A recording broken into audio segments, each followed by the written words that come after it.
Indian cricket team आज अपने मजबूत बैटिंग लाइनअप के साथ साथ अपने पेस बैटरी और फील्डिंग के लिए भी वर्ल्ड क्रिकेट में पहचानी जाती है। लेकिन सन 2000 से पहले तक ऐसा नहीं था। उस दौर में बल्लेबाजी को छोड़कर भारत दोनों ही डिपार्टमेंट में काफी कमजोर माना जाता था। 90 के दशक में भारत की गेंदबाजी में फिर भी सुधार नजर आना शुरू हुआ, लेकिन फील्डिंग में हाल अभी भी बुरा था। फिर सन 2002 में इंडियन क्रिकेट टीम में एक ऐसा खिलाड़ी दाखिल हुआ जिसके टीम में शामिल होने के बाद अचानक ही भारत की सुस्त पड़ी फील्डिंग में एक जान सी आ गई। वो खिलाड़ी कोई और नहीं बल्कि मोहम्मद कैफ हैं। वही मोहम्मद कैफ जिन्होंने युवराज सिंह के साथ मिलकर पॉइंट और कवर को ऐसा इलाका बना दिया जहां से विपक्षी बल्लेबाजों के लिए रन बनाना टेढ़ी खीर होता था। वही मोहम्मद कैफ जिन्होंने भारत को अपनी बैटिंग के साथ साथ कई मौकों पर फील्डिंग से भी मैच जीतने में अहम योगदान दिया था। मोहम्मद कैफ का जन्म 1 दिसंबर 1980 को उत्तर प्रदेश के प्रयागराज जिले में हुआ था।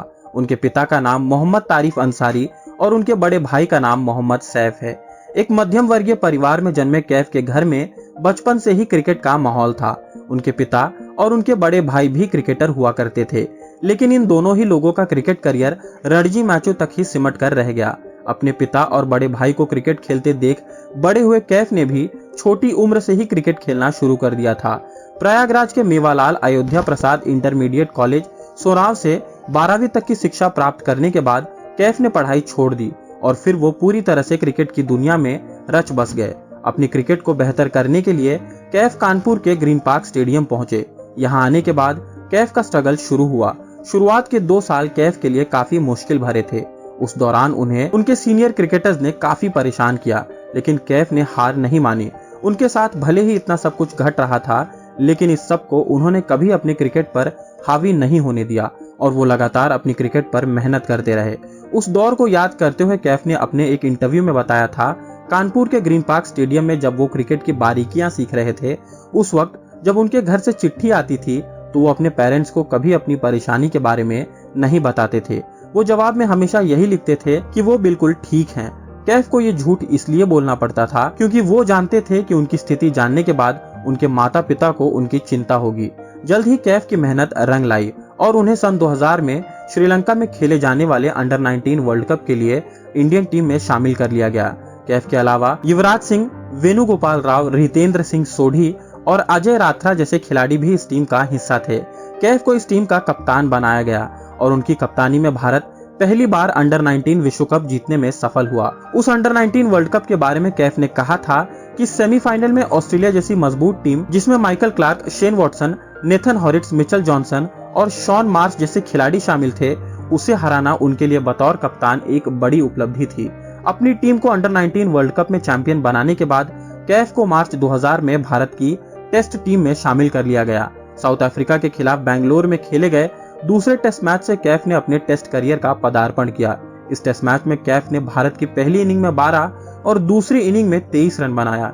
इसके बाद उन्हें इंडियन टीम से ड्रॉप कर दिया गया। अपने डेब्यू टेस्ट के अनुभव को एक इंटरव्यू में साझा करते हुए कैफ ने बताया था कि साउथ अफ्रीका के खिलाफ उस टेस्ट मैच में उन्होंने पहली बार ऐसे तेज गेंदबाजों के सामने बैटिंग किया जो लगातार 140 से 145 किलोमीटर प्रति घंटे की रफ्तार से गेंदबाजी कर सकते थे।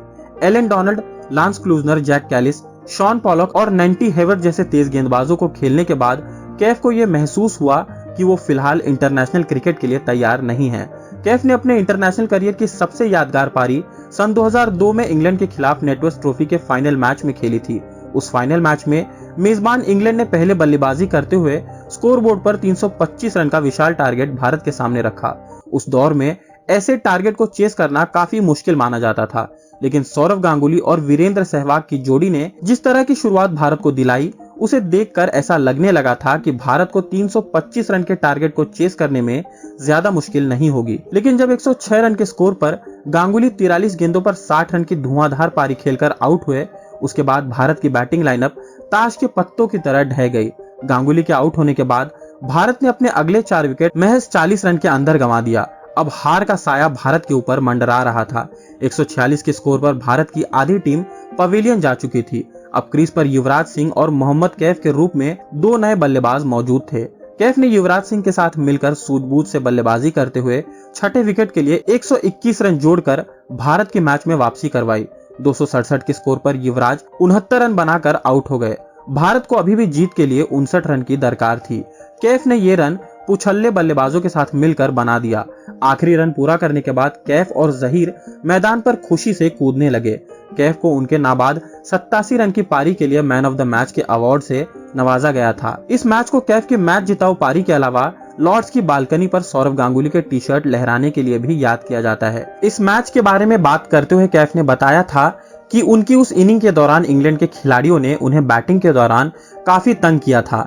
इंग्लैंड के कप्तान नासिर हुसैन ने तो उन्हें बस ड्राइवर तक कह दिया था। इसके अलावा कैफ ने यह भी बताया था कि सचिन के आउट होने के बाद उनके पेरेंट्स ने भी ये मान लिया था कि भारत अब ये मैच नहीं जीत सकता और वो टीवी बंद करके शाहरुख खान की फिल्म देवदास देखने चले गए।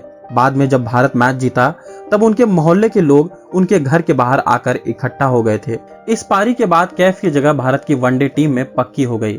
कैफ ने अपने वनडे करियर का पहला शतक उसी वर्ष जिम्बाब्वे के खिलाफ चैंपियंस ट्रॉफी के एक मैच में लगाया। वे 2003 में दक्षिण अफ्रीका में खेले गए भारत की वर्ल्ड कप टीम का हिस्सा भी रहे थे। इस वर्ल्ड कप में कैफ ने पाकिस्तान और न्यूजीलैंड के खिलाफ बेहतरीन पारियां खेली थी। कैफ ने पाकिस्तान के खिलाफ ग्रुप स्टेज के मैच में 53 रन के स्कोर पर सहवाग और गांगुली के आउट होने के बाद सचिन के साथ मिलकर तीसरे विकेट के लिए 102 रन जोड़ा था। 155 के स्कोर पर कैफ 35 रन बनाकर अफरीदी की गेंद पर बोल्ड हो गए थे। जब कैफ आउट हुए तब भारत मजबूत स्थिति में पहुंच चुका था। पाकिस्तान के खिलाफ इस मैच को भारत ने 6 विकेट से अपने नाम किया। इसके बाद न्यूजीलैंड के खिलाफ सुपर 6 के मैच में भी कैफ ने नाबाद 68 रन की पारी खेलकर भारत को मैच जीतने में अहम योगदान दिया।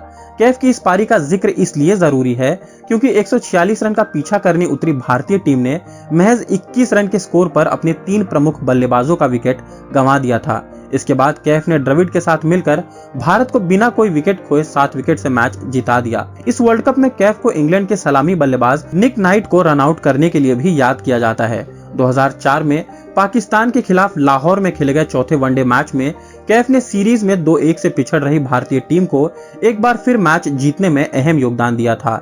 इस मैच में कैफ ने राहुल द्रविड़ के साथ मिलकर नाबाद 131 रन की साझेदारी करते हुए भारत को न सिर्फ मैच जीतने में मदद किया बल्कि वनडे सीरीज को 2-2 से बराबर भी करवाया। उस मैच में बल्लेबाजी के दौरान शब्बीर अहमद की गेंद पर कैफ का बल्ला भी टूटा था। उस वाकये के बारे में कैफ ने कहा था कि मैच के बाद राहुल द्रविड़ ने उनके उस बल्ले पर अपना ऑटोग्राफ दिया था और कैफ ने आज भी उस बल्ले को संभाल कर रखा है। सन 2005 में सौरव गांगुली के इंडियन टीम से ड्रॉप होने के बाद भारत की टेस्ट टीम के मिडिल ऑर्डर में वैकेंसी निकल आई। गांगुली की जगह पर युवराज सिंह को मौका मिलना शुरू हुआ, लेकिन 2006 में इंग्लैंड के खिलाफ नागपुर टेस्ट से पहले युवराज सिंह चोटिल हो गए तो कैफ को उनकी जगह पर बुलाया गया। कैफ ने भी इस मौके का पूरा फायदा उठाया और उस टेस्ट मैच में उन्होंने नाबाद 91 रन की पारी खेली थी, लेकिन जब अगले टेस्ट में युवराज फिट हो गए तो कैफ को टीम से बाहर कर दिया गया। इसी वर्ष जब भारतीय टीम वेस्टइंडीज के दौरे पर जा रही थी तब सचिन तेंदुलकर के चोटिल होने के बाद कैफ को उनकी जगह पर एक बार फिर भारत की टेस्ट टीम में मौका मिला। सचिन की गैर मौजूदगी में कैफ ने शानदार प्रदर्शन किया। उस दौरे पर सीरीज के दूसरे टेस्ट में कैफ ने अपने टेस्ट करियर का पहला शतक दर्ज करते हुए नाबाद 148 रन की पारी खेली। इतना शानदार प्रदर्शन करने के बावजूद कैफ को एक बार फिर भारत की टेस्ट टीम से ड्रॉप कर दिया गया। वेस्टइंडीज के खिलाफ उस टेस्ट मैच के बाद कैफ फिर कभी भारत की टेस्ट टीम में खेलते नजर नहीं आए। इसी वर्ष साउथ अफ्रीका के खिलाफ वनडे सीरीज के बाद कैफ भारत की वनडे टीम से भी बाहर हो गए। अप्रैल 2008 में साउथ अफ्रीका के खिलाफ दूसरे टेस्ट के लिए कैफ को आखिरी बार भारत की टेस्ट टीम में शामिल किया गया, लेकिन इस बार उन्हें प्लेइंग 11 में जगह नहीं मिली। इंडियन टीम से ड्रॉप होने के बाद कैफ ने 2016 तक उत्तर प्रदेश और छत्तीसगढ़ की टीम के लिए फर्स्ट क्लास क्रिकेट खेला और फिर 2018 में अचानक उन्होंने इंटरनेशनल क्रिकेट से रिटायरमेंट की घोषणा कर दी। कैफ 2008 में शुरू हुई इंडियन प्रीमियर लीग का हिस्सा भी रहे थे। इस लीग में वे राजस्थान रॉयल्स, किंग्स 11 पंजाब और रॉयल चैलेंजर्स बैंगलोर की टीम के लिए खेले थे। वर्ष 2014 में कैफ ने राजनीति में हाथ आजमाया। उन्होंने कांग्रेस की टिकट से उत्तर प्रदेश के फूलपुर से लोकसभा चुनाव लड़ा, लेकिन वे भाजपा के केशव मौर्य से हार गए। बात करें कैफ के निजी जिंदगी की तो उन्होंने वर्ष 2011 में पूजा यादव नाम की लड़की से शादी कर ली। दोनों को एक बेटा और एक बेटी है जिसका नाम कबीर और ईवा है। पूजा जब कैफ से मिली उस वक्त वो नोएडा में बतौर जर्नलिस्ट काम कर रही थी। दोनों की मुलाकात एक दोस्त के जरिए हुई थी। तो ये थी भारत के पूर्व क्रिकेटर मोहम्मद कैफ की कहानी। ये वीडियो अगर आपको पसंद आई हो तो इसे लाइक और शेयर जरूर करें। चैनल पर अगर आप नए हैं तो हमारे चैनल को सब्सक्राइब भी करें ताकि आने वाली वीडियोस का नोटिफिकेशन आपको मिलता रहे। दोस्तों मिलते हैं अगली वीडियो में एक और नई कहानी के साथ। तब तक के लिए नमस्कार।